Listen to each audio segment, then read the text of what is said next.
Okay guys, welcome back. Today is a quick video on auto-generating tables and columns. So Spring Boot can automatically update your database schema.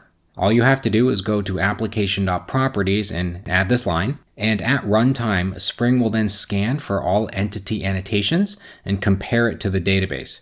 If a table or column is missing, then it generates the SQL query and executes it for you. Another note, the column annotation is also technically not needed, although it is good practice to include it. If you skip the column annotation, Spring just assumes the name and converts it from your Java camel case to snake case. Okay, let's see an example. So this is my SQL workbench, and you can see all of my tables I have defined, and it does not include the one we're just about to write. So I'll create a new package and then a new entity class, and I'm going to call it Peach Table. Of course, we annotate it with an entity. That's how this works. We'll define an ID, a column name, and a column of type of fruit, and another column of price. So at this point, we have not configured it to automatically do the queries for us. So when we run the application and refresh our schema, nothing happens. Okay, now let's make our way over to application.properties.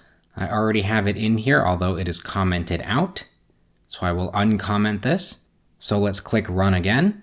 And this time, when we refresh our schema, we can see the peach table was added with a column of ID, price, and type of fruit. So now let's see what happens if we add another column, but don't use the column annotation. So private string color, and click rerun. When we come over to my SQL workbench and refresh, we can see that color was added to the already existing peach table. And let's demonstrate one more thing. We're going to see it convert from camel case to snake case. So private string, my favorite color type in camel case. When we click run and go back to my SQL workbench, we can see it converted it to snake case. Okay, I have one more comment for you with a big warning. There are also other configurations you can add, like instead of update, you could have create. But caution, this drops your whole database and all the data in it. So this may be okay for testing, but this is not okay for production. You could lose all of your data.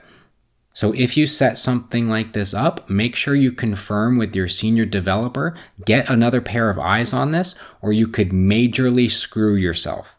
Anyway guys, I'll see you in the next video.